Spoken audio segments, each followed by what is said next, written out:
Encuentro, enfoques y contrastes de ideas para la construcción de una ciudadanía informada, inclusiva, con justicia social y participación democrática. En voz alta. Muy buenas noches tengan todas y todos ustedes. Bienvenidos nuevamente a una emisión más de su programa En Voz Alta. Ahora vamos a tener un tema de total, como siempre, de total actualidad, pero ahora con un poco de proyección porque, como ustedes sabrán, ya iniciando el mes de septiembre, empiezan los temas de política pública que tienen que ver, Arturo, con el presupuesto de egresos, la ley de ingresos, es decir, cuánto vamos a tener los mexicanos disponible para gastar el siguiente año, cómo lo vamos a recaudar y cómo se va a ejercer. Vamos a ver que todo esto es un proceso en el cual, a partir del que inició el pasado 8 de septiembre. ¿Con qué inicia? Bueno, pues cuando el Poder Ejecutivo remite al Congreso de la Unión, es decir, Cámara de Diputados y Cámara de Senadores, lo que se conoce como el paquete fiscal o el paquete hacendario, que tiene tres partes. Una parte que es los criterios generales de política económica, que no es otra cosa más que las consideraciones que tuvo el gobierno, en este caso la Secretaría de Hacienda, para poder suponer cuánto va a ingresar al país y cuánto vamos a gastar y en qué. Y entonces ahí encontramos los porqués, de por qué estimaron esto, por qué estimaron aquello. El segundo documento que contiene es, desde luego, la iniciativa de ley de ingresos. En esta iniciativa lo que vamos a encontrar es cuánto pretende recaudar la Federación de las contribuciones de todos los mexicanos en materia federal. Y ahí nos vamos a encontrar ahorita con una pequeña incremento sorpresa. Y el tercer documento es la propuesta del presupuesto de egresos.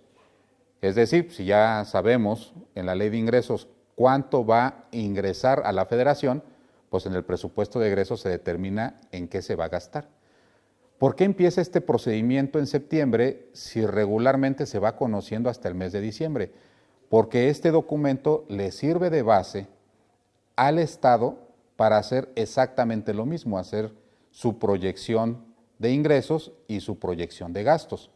Y una vez que lo hacen los estados, que tendrá que ser por ahí del mes de noviembre, en conjunto los municipios empiezan a proyectar de la misma forma cómo se va a ingresar o cuánto se va a ingresar y cuánto se va a gastar. Y todos estos procesos de federación, estado y municipios debe de concluir a más tardar el 31 de diciembre del año 2022, con la finalidad de que todos y todas tengamos la certeza a partir del 1 de enero del 2023 cómo se va a ejercer todo el dinero que manejan los tres órdenes de gobierno, que es la Federación, el Estado y municipio. Así es que todo arranca el 8 de septiembre. Y ya haciendo el análisis de cómo arranca, lo primero que vamos a ver es qué consideraciones tuvo la Federación para poder decir que va a suceder lo que va a suceder en materia de ingresos, en materia de gastos.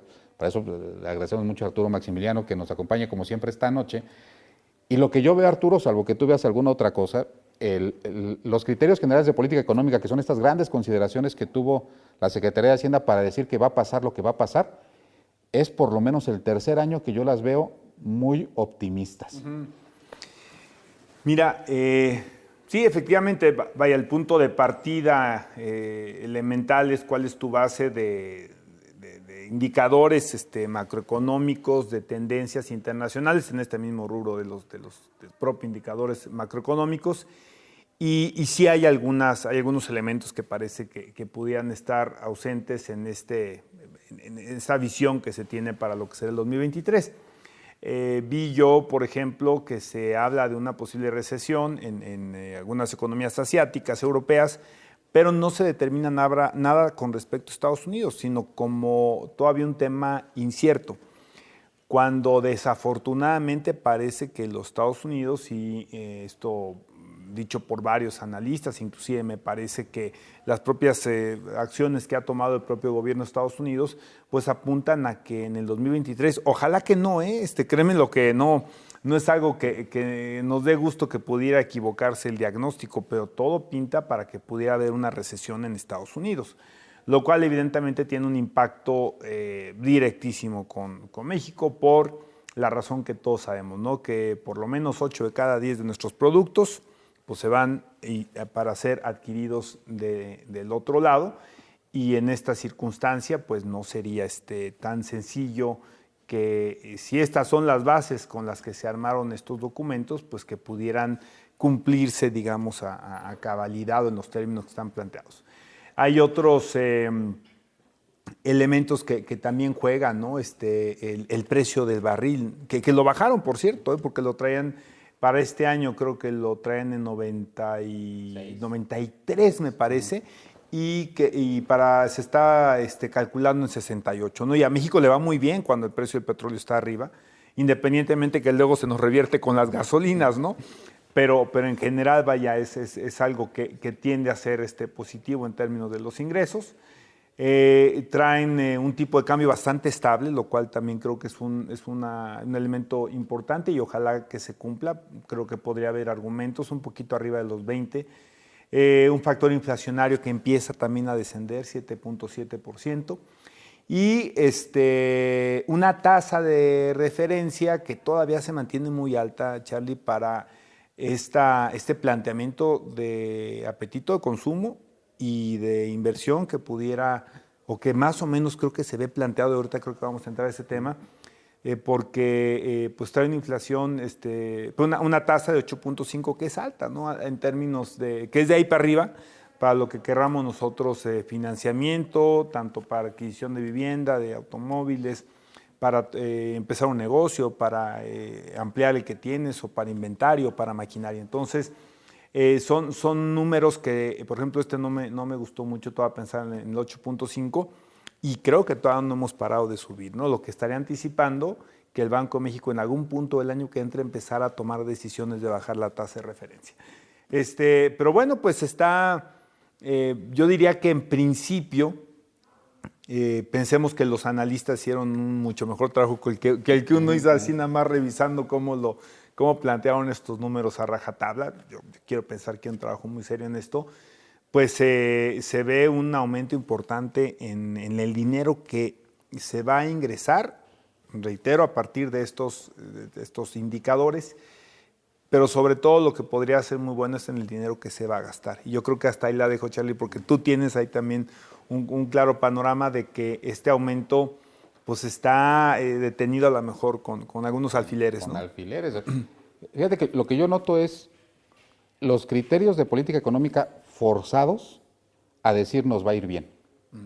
Es como cuando primero tienes la conclusión y luego escribes la justificación de una conclusión que ya tienes anticipada. ¿Por qué te lo comento? Porque primero dicen, bueno, vamos a analizar el contexto, ¿no? Es los datos que dice la Secretaría de Hacienda de cómo va a estar el mundo. Y en Estados Unidos efectivamente le dan un chanfle, sí, y dicen, bueno, no sé si va a haber recesión. O sea, y así lo dicen, ¿eh? O sea, está incierto el futuro de Estados Unidos. Recordemos a nuestro público que una recesión es que pues en Estados Unidos dejen de crecer por lo menos dos trimestres consecutivos. Entonces, pues, cuando los gringos dejan de consumir, pues nos pegan. Entonces le dan el chanfle y dicen, no sé si vaya a haber recesión. Dice, lo que sí sé, dicen en los criterios, es que el sector industrial, la producción industrial va a subir 2.4%. Y entonces, y aquí lanzan el petardo, ¿en dónde va a subir? Pues en la manufactura automotriz, en lo aeroespacial, que le pegan directamente a Querétaro, en la ropa y en los productos petroleros. Entonces, pues esto va a subir. Luego cuando se van a China, dicen, ¿y cómo va a estar China, no? Dicen, en China va a crecer, pero va a crecer menos. Hacen un juego de palabras como el crecimiento va a decrecer, ¿no? O sea, es decir, va a subir a la alza los chinos, pero van a crecer. Pues la lógica va a crecer menos, va a crecer menos, porque los estándares de crecimiento de China son muy altos y bueno, va a crecer. Ajá, es como el vecino, ¿no? De al lado. Sí. Oye, ¿va a seguir enriqueciéndose? Sí, pero menos, sí, ¿no? Así tratamos a los chinos. A quien sí califican muy mal es a los europeos. Uh-huh. Dicen, no, los europeos sí se van a meter en un problema, dice, por dos cosas. Dice, bueno, pues ya le cerró Rusia las llaves del gas, dice, y viene el invierno, dice, y un invierno que no se antoja calientito, dice. Entonces van a tener un tema energético que si no logran solucionar se van a meter en un problema ahí de productividad, porque muchas de sus cosas, por ejemplo la energía eléctrica, pues la producen con gas. Y entonces fíjate, este optimismo de los criterios, dicen, bueno, pues, Estados Unidos posiblemente recesión, Europa mala situación y China no creciendo. ¿Cómo llegan a la conclusión de que nosotros vamos a crecer? Es como salirse un poquito del contexto, ¿no?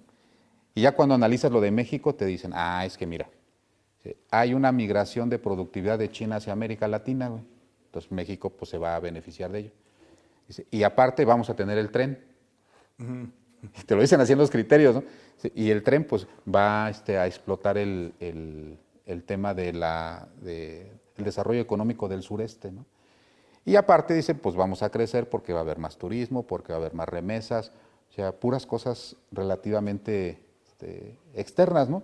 Y prácticamente ahí concluyen los criterios de política económica con, me parece, un optimismo que de inicio, ya cuando lo lees a detalle, pues no parece estar bien fundado, ¿no? Se avientan la puntada, por ejemplo, de decir el tema de decir, bueno, y como ya tenemos dos bocas, en algún momento se va a beneficiar la producción de petróleo, ¿no?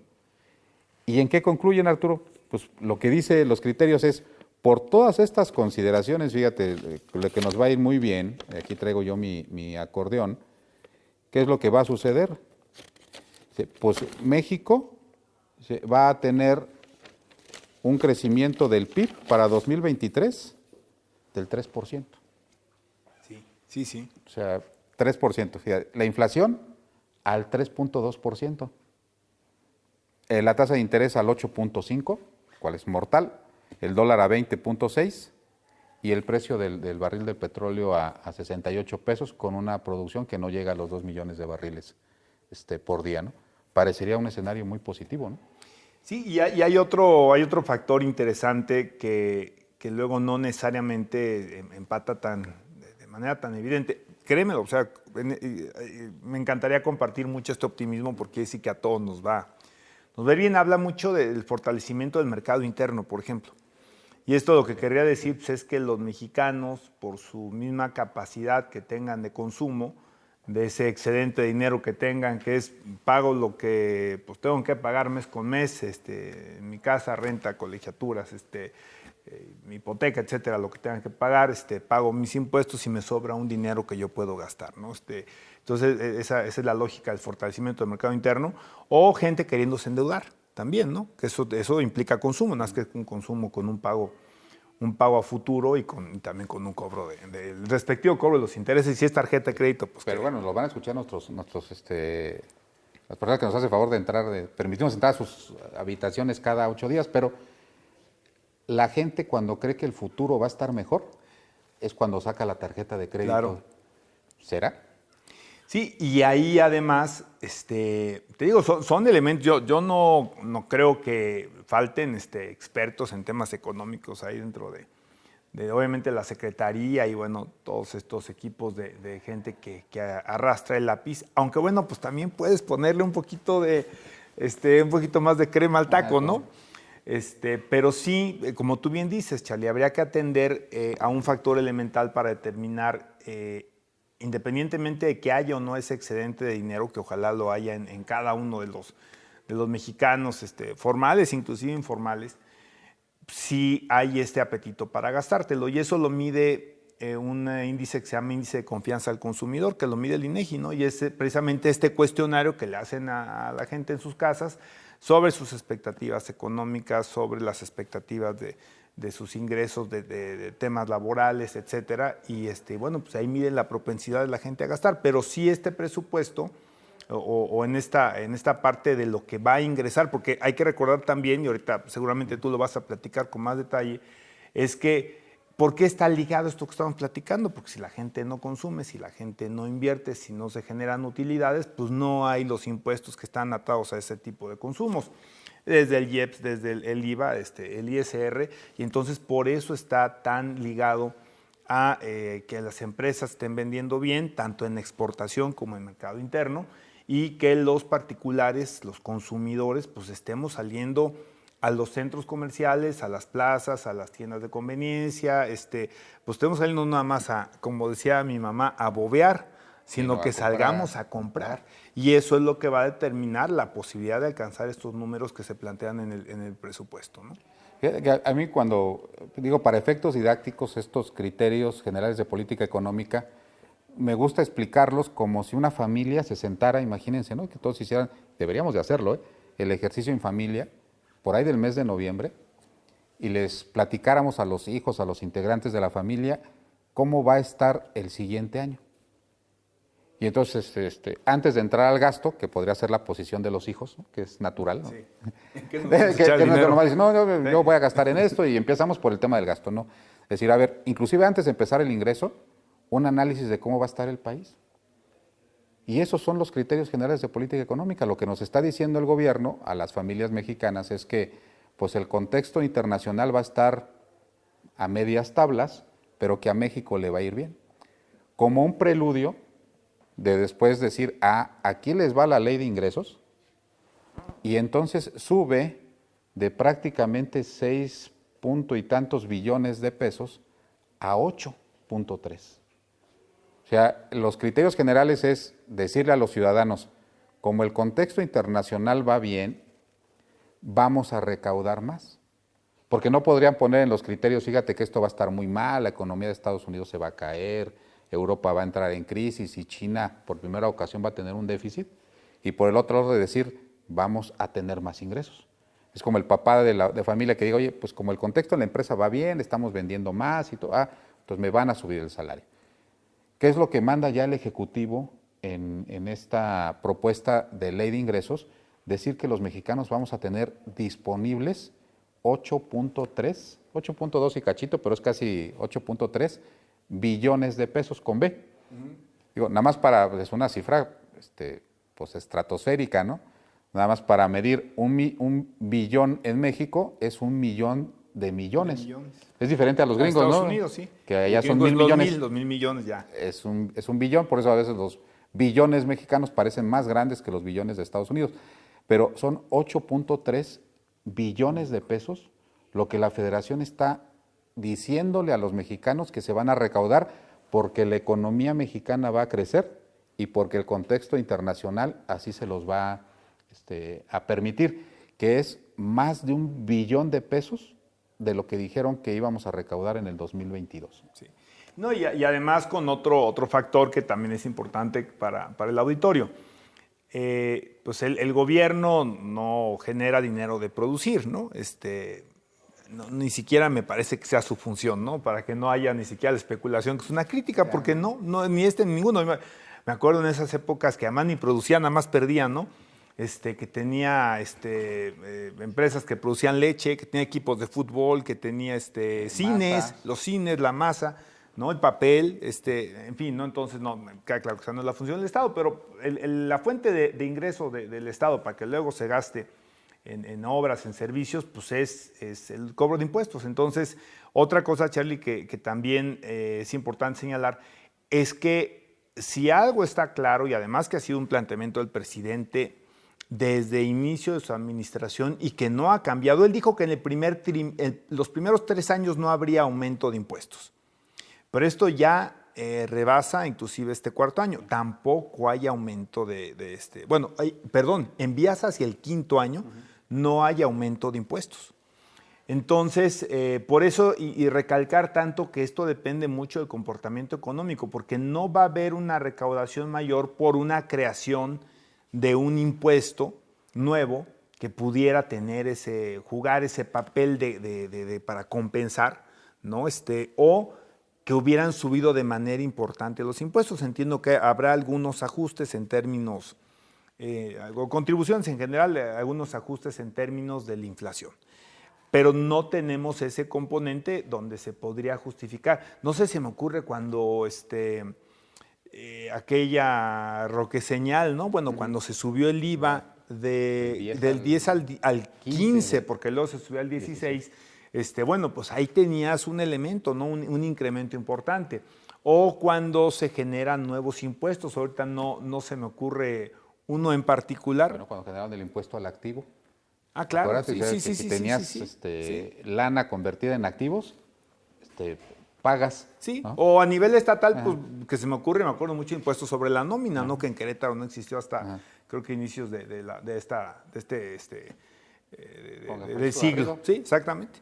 Entonces, bueno, pues en ese caso, aquí no hay un planteamiento ni de un incremento importante de algunos impuestos, afortunadamente, ni hay impuestos nuevos. Entonces, todo está sujeto a la productividad, a que se gane más para que se tribute más, así lo pensaría yo, o que se gaste más para que tengas el ingreso de los impuestos que van de manera directa, pues atado a lo que tú compras todos los días, ¿no? Entonces, pues no se ve ahí y todo está pues atado a nuestro comportamiento como consumidores en lo interno y de nuestros principales compradores. Tú pusiste el ejemplo ahí de la familia, ¿no?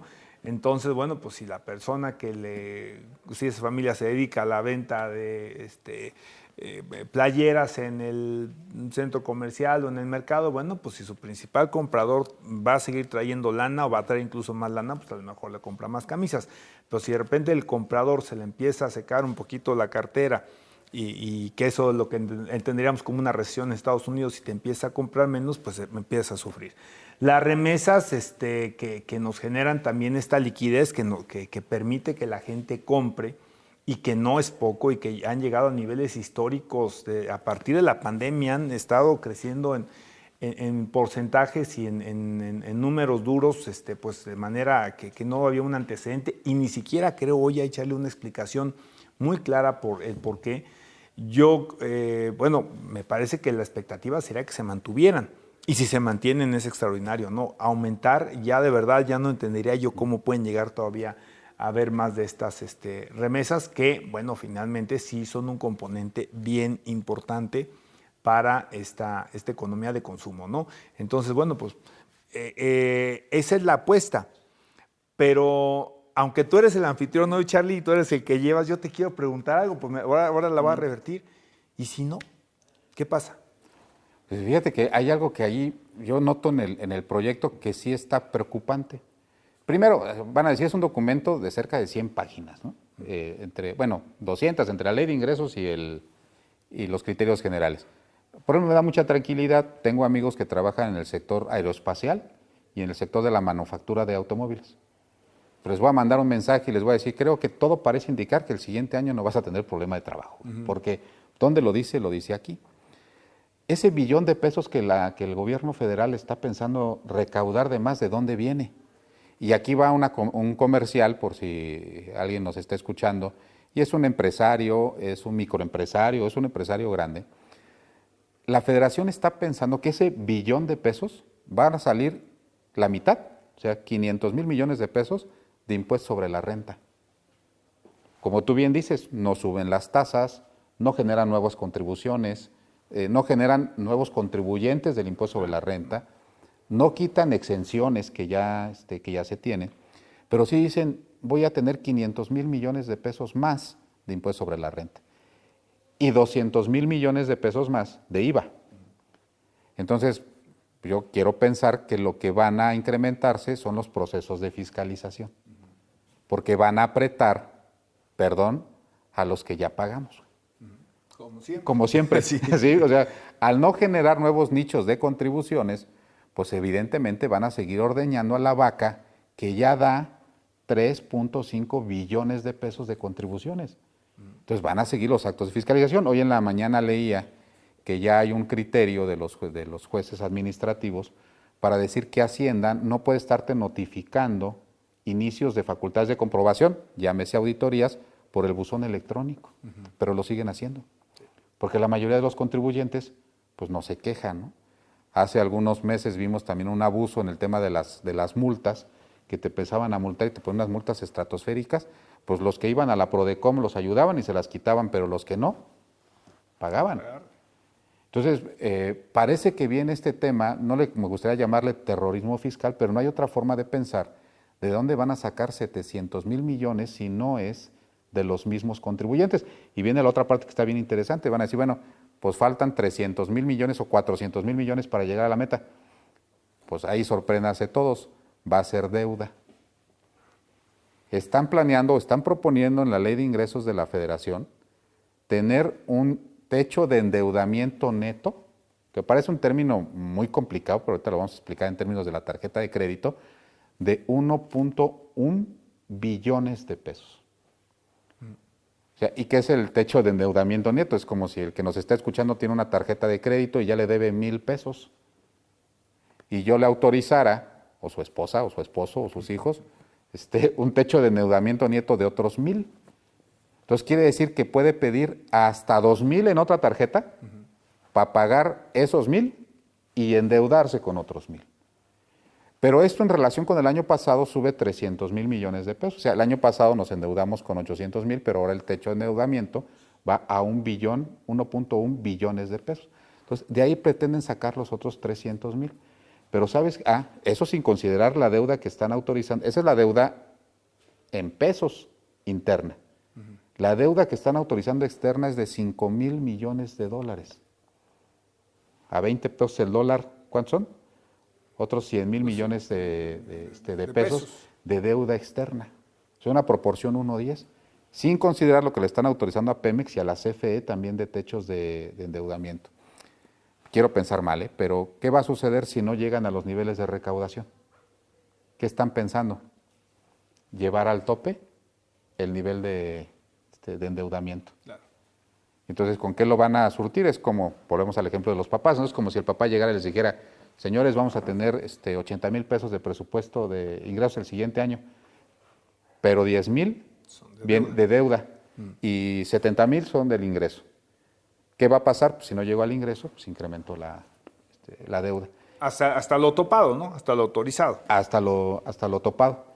Con la posibilidad de que lo destopen. Ahora, pero se ha destacado este gobierno. Hay dos cosas que y yo lo escuché, probablemente tú también lo has escuchado en la calle. Hay como cierta, yo creo que es de las acciones que han sido muy bien recibidas por el grueso de la gente, porque hablabas tú de cobrar más a los que ya pagan, lo cual pues, siempre se ha buscado que se amplíe la base de contribuyentes, ¿no? Porque hay muchos que no pagan y eso no es justo. Que políticamente tiene sus temas, que es delicado, ¿no? Para que luego no te la cobren en elecciones, pues sí, siempre ha habido quien le tiene miedo a esto. Pero algo que yo sí he notado que es aplaudido es que se le cobre hoy a grandes contribuyentes, grandes contribuyentes de este país, pues que anteriormente se la llevaban pateando el bote, ¿no? Y si por ahí va este aumento de recaudación, pues yo creo que va a seguir siendo aplaudido.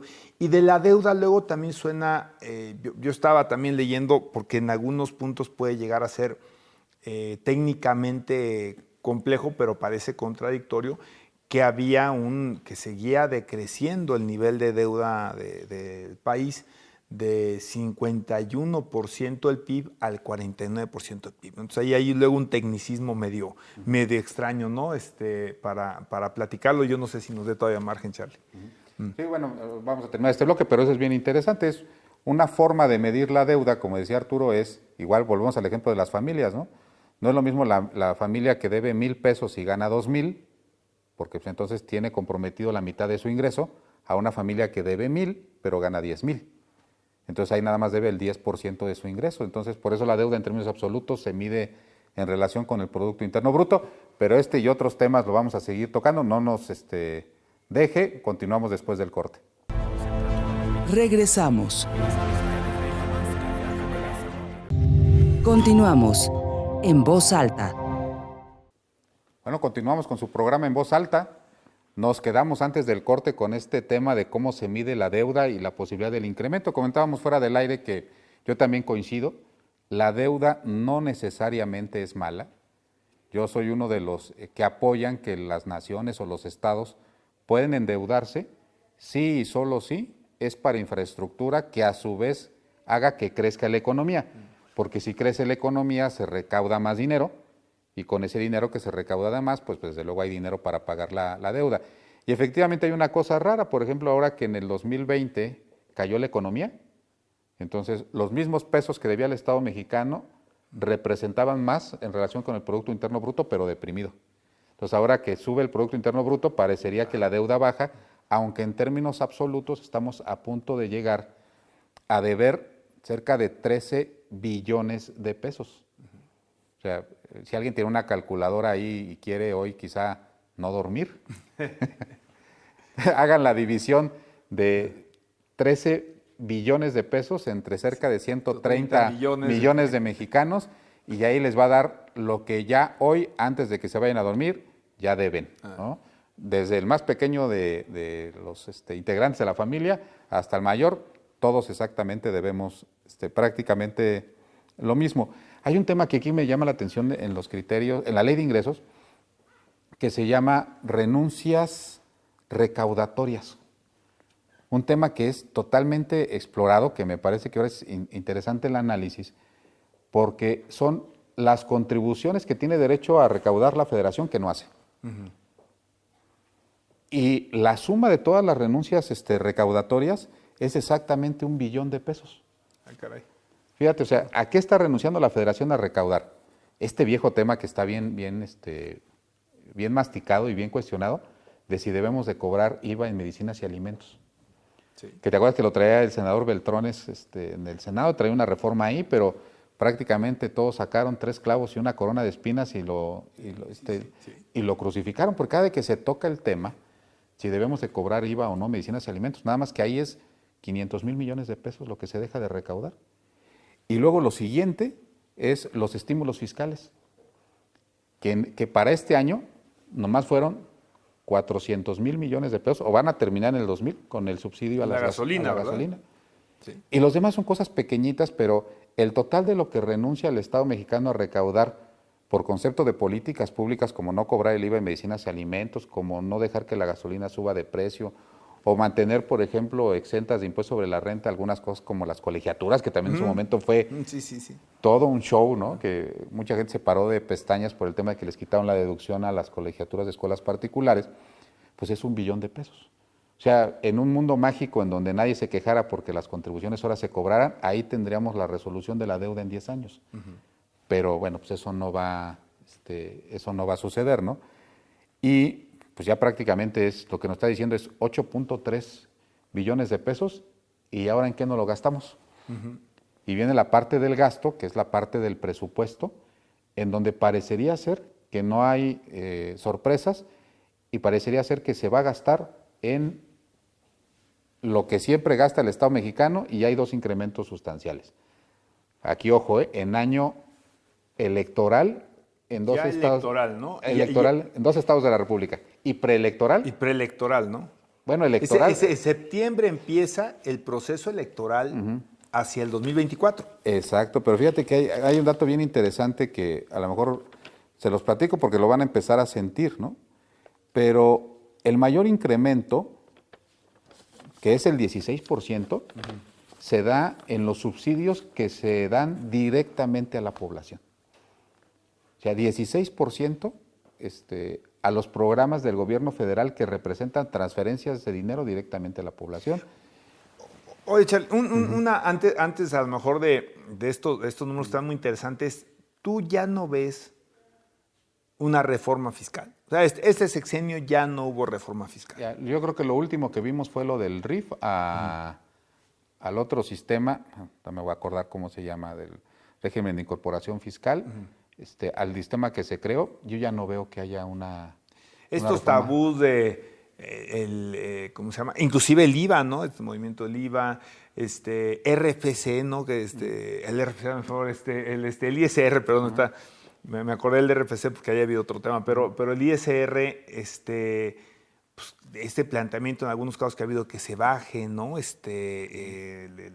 Y que de esta manera se estimularía la recaudación en términos totales, y no necesariamente bajaría por estimular a algunos que en lugar de acudir a estrategias fiscales, pues simplemente fueran y pagaran. O sea, tú todo esto ya no lo ves, no eliminación de IVA, fíjate que no medicinas sé yo voy a decir algo más grave. Los grandes movimientos de izquierda en el mundo, pues generan contribuciones nuevas. Por ejemplo, cuando tú lees el libro de Desigual, de Thomas Piketty, que habla de la desigualdad, tiene un capítulo completo a los impuestos sobre las herencias. O sea, y que se especuló muchísimo del especuló. impuesto a las herencias. Yo he visto inclusive análisis de las grandes empresas de consultoría fiscal o contable que lo dedicaron al impuesto a las herencias en México como un tema inminente. Y era, oye, va a llegar la izquierda representada por Morena, decía, oye, pues si la teoría clásica dice que la acumulación de riqueza en una vida se vuelve brutal. Bueno, ya en el pasado consejo que tuvo Morena, creo que ya desaparecieron la palabra izquierda, ¿eh? Que tiene su impacto en los temas económicos, ¿no? Y en estos temas también de índole fiscal. Pero creo que ya desapareció la palabra, en fin. Pero es que a veces parece que da miedo. Cada vez que yo he puesto en foros académicos o en clase el tema de los impuestos a las herencias, no he encontrado, creo que salvo yo, una persona que esté de acuerdo con eso.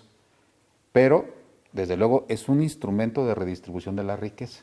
Pero cuando le dices a una persona, oye, fíjate que lo que le vas a heredar a tus hijos, el Estado te va a quitar una parte, pues todo el mundo se imagina que la persona que le va a heredar una casa de interés social a su hijo, pues se va a llegar el gobierno y le va a quitar la mitad. No funcionan así los impuestos a las herencias. O sea, son las herencias pues, de más de 500 millones de pesos, de más de 400, de más de 200. O sea, hay un límite para que la acumulación de riqueza no se vuelva transgeneracional. Que eso hace pues, muy lascivo la forma en la que la acumulación de dinero en manos de unos cuantos, pues no solamente es de bisabuelos a abuelos, de abuelos a papás y de papás a hijos, ¿no? Entonces así se perpetúan las desigualdades en nuestro país, pero es un tema que yo ya no veo en esta administración, ni ningún tipo de reforma, ya no digamos la fiscal, sino la hacendaria, ¿no? Que toque También. tanto ingresos como los egresos. Y ahorita parecería ser que ya entrando al rubro de los gastos, ya se empiezan a enfilar los grandes presupuestos hacia los temas electorales. No sé si sea tu percepción. Mira, creo que siempre será esa la lectura, porque pues, el presidente ha sido muy transparente, lo platicaba con algunas gentes muy allegados al proyecto del presidente desde el 2006, y se me olvida si el libro es Proyecto de Nación o cuál es el último libro del presidente. Bueno, acaba de sacar uno ya estando en el cargo. Antes de ser presidente. Y entonces tú podías entender muy claramente hacia dónde iba este gobierno, porque no hay una incongruencia en el planteamiento de gobierno, ¿eh? Si tú lees el libro, es un manual práctico de lo que iba a pasar en el sexenio. Y me parece que el presidente no ha dejado jamás de insistir que este tipo de proyectos, de políticas públicas de apoyo a sectores desvalidos, inclusive llevándolo en lo jurídico a derechos ya de índole constitucional, pues son uno de sus temas prioritarios, ¿no? Yo me parece que tanto estos adultos mayores, becas, el tema de jóvenes construyendo el futuro, que es interesante, por cierto, el proyecto, luego se ha satanizado, pero tanto para empresarios como para quienes son los beneficiados, que me parece que son tanto el empresario como la persona que se le contrata por esta vía. Pues creo que eso más un par o tres obras de infraestructura también muy platicadas, pues son las prioridades del presidente. Y hoy que se han venido consolidando, inclusive que se han venido ampliando los montos, por ejemplo, en el caso de los apoyos a adultos mayores, pues claramente está esto reflejándose en el presupuesto, que esas son las prioridades de este presidente, con año electoral o sin él, ¿no? Entonces, yo no digo que no pueda llegar a tener un impacto, ¿no? En la medida que se logre cuadrar perfectamente. Este apoyo te lo estoy dando yo, y lo vinculas con una persona, con un partido, de alguna forma, bueno, pues ese sería un elemento. Pero a mí me parece que como política del presidente al margen de elecciones y al margen de sucesiones, pues está claramente marcado que por ahí va la cosa, ¿no? Hacíamos en un ejercicio, porque lo muy crítico, hay diferentes tipos de programas sociales. Nosotros hicimos un ejercicio matemático en donde si tú mides el consumo promedio de un adulto mayor en 2 meses y le quitas o le calculas los impuestos que pagaría por ese consumo, prácticamente te da el promedio, cerrado lo que reciben de pensión. Entonces, ¿qué estamos haciendo con nuestros adultos mayores? Que es un programa que yo sí apoyo, ¿eh? O sea, y la realidad es que ojalá se les pudiera todavía incrementar un poco más. Lo único que le estamos haciendo es ya no le estamos cobrando los impuestos a quienes ya tienen 50 años contribuyendo. Y cuando yo he tenido la posibilidad de defender este tipo de programas, les digo, pues vean la ciudad. A los jóvenes que nos están escuchando, a los que están aquí detrás de cámara, vean la ciudad. Y la realidad es que esta ciudad la construyeron con sus contribuciones todas las generaciones anteriores. Y entonces cuando le damos una pensión a un adulto mayor, que es una pensión universal, que me parece que estuvo muy bien que se elevara a rango constitucional, y hacemos la suma, es a ti que ya trabajaste, te estoy regresando las contribuciones que me estás pagando. Y se ha confundido, también creo que se ha confundido porque inclusive hace poco, este tema de las redes sociales, que a veces, bueno, a veces tienen sus asegúnes, recuerdo mucho una foto de un vehículo Tesla que pues la verdad es que si nos metemos a los tabuladores de los coches, ¿cuánto cuesta un coche? Pues no necesariamente, ese que estaba ahí, caray, yo podría pensar que es un coche de caro, pero debe haber una cantidad de modelos no tan llamativos por la marca o por ser eléctricos, que son mucho más caros y que circulan todos en la calle, ¿no? Y entonces estaba la foto que era escandalosa, era que una persona que traía un Tesla pues estuviera cobrando la pensión, ¿no? Me parece que es un poco la idea que tú tienes y probablemente también sea la idea del presidente. Claro, apoya a los que menos tienen o le representa más a los que menos tienen, pero también hay un grupo de mexicanos que ya cumplieron esa obligación que tú dices, Charlie, que ya estuvieron tributando toda su vida y que de alguna forma, pues hoy, después de una edad donde no necesariamente todos, por más exitosos, por más lucrativa que haya sido su actividad, pues hoy tienen forzosamente acceso a un dinero extra, ¿no? Entonces, yo creo que viendo de esa manera, yo también estoy de acuerdo, pues es una devolución o un no cobro de impuestos a gente que ya le tocó cargar y cargar bien, ¿no? Sí, así lo veo yo, haces la suma, prácticamente sale la cantidad mágica que es como si viviéramos aquí y dijeras, ya pagaste 50 años, porque pues muchos empezamos a contribuir cuando teníamos 15 o 16, ya pagabas tus impuestos, tan solo en el consumo, ¿eh? O sea, porque dicen, bueno, yo nunca he trabajado de informal, pues esos también que están informales, se van a las tiendas de conveniencia, se gastan una lana y pagan contribuciones y cargan su carrito y pagan IEPS y voltean y se fuman un cigarro y pagan el 85% de contribuciones. Todo el mundo contribuye, es decirle un reconocimiento, decirle ya contribuiste, ya. Lo que yo creo que tiene que llevar una remasterizada, porque me parece que dicen que todos los programas sociales, hay un estudio muy interesante, un libro que se llama Buenas intenciones, malos resultados, que dice que todos los programas sociales en su concepto incentivan el mal que intentan combatir. ¿Sí? O sea, por ejemplo, Jóvenes de Construyendo el Futuro, que él es el famoso que lo interpretan como los ninis, ¿no? Sí. Ni estudias ni trabajas, ahí te van una lana. Me parece que les está quitando el hambre a los jóvenes. A lo mejor habría que decir de qué tal forma el recibir una beca sin mayor compromiso que presentarse a trabajar y prepararse, les quita el hambre con muy poquito dinero. Con economía les decíamos nosotros, te están quitando el hambre con un taco de frijoles.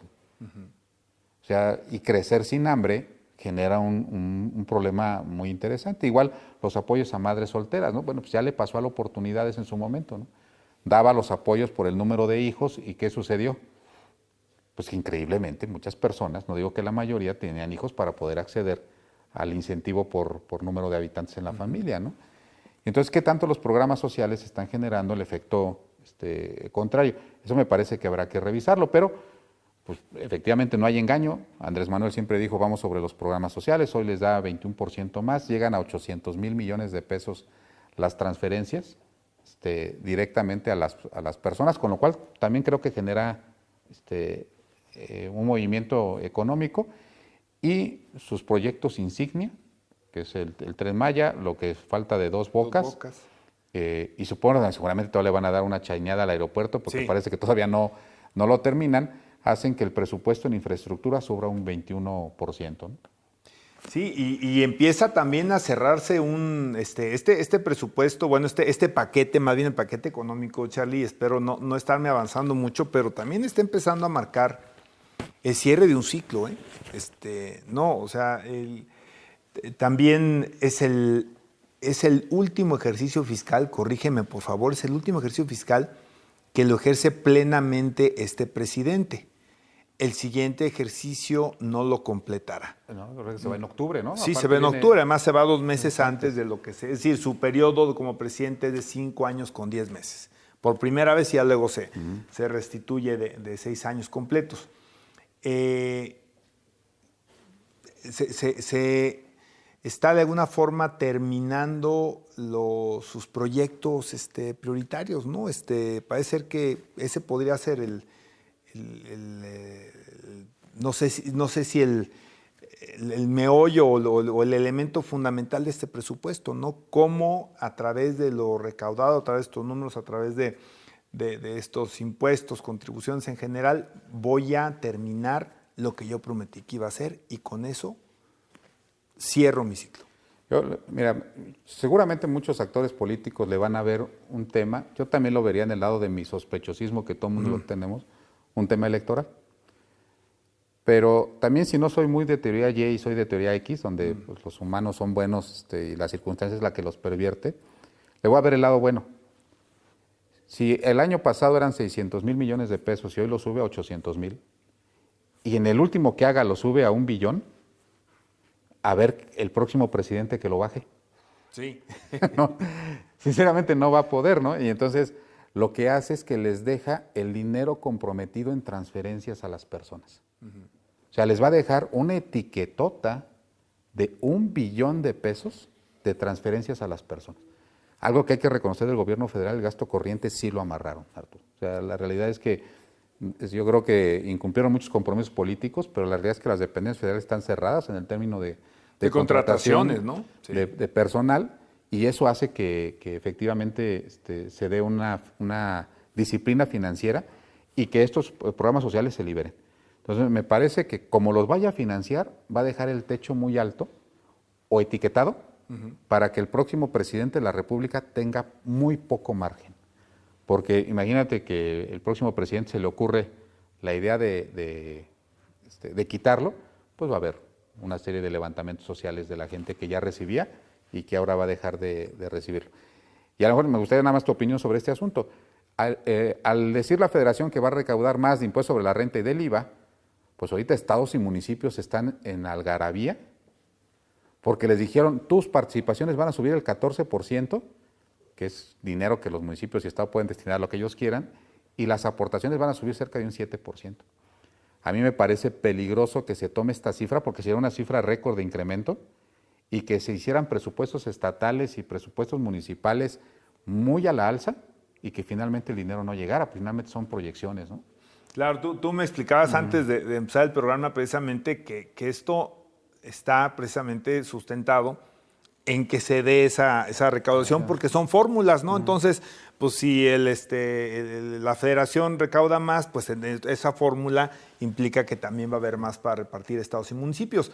Pero si no se cumplen con esas expectativas, pues se acabó la fiesta, por lo cual pues habrá que irse con tiento también y no necesariamente empezar a anticipar que va a haber unos ingresos que ojalá los hubiera, pero que nada garantiza que se dé en esta proporción, en este porcentaje, y mientras tanto, pues a esperar, ¿no? Que se cumplan las condiciones. Vamos a ver qué pasa, pero sí, todavía no podemos empezar a gastarnos lo que no hemos recibido, ¿eh? Sí, es que es ingreso variable con gasto fijo, ¿no? Sí, exactamente. O sea, hay dependencias que dicen, va a haber 14%, desde enero se lo empiezan a gastar, pero empieza a llegar elevado y luego viene el primer trimestre y bolas, te llega el ajuste. Pero bueno, pues finalmente todas son especulaciones. La ley de ingresos es desde luego un estimado. El presupuesto, pues es eso, un presupuesto.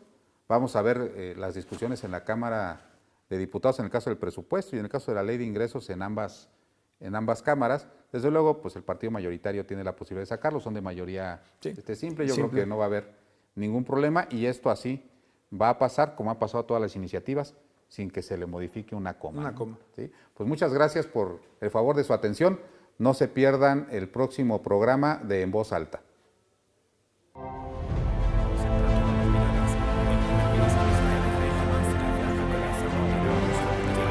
Gracias por acompañarnos en esta emisión. Esto fue En Voz Alta.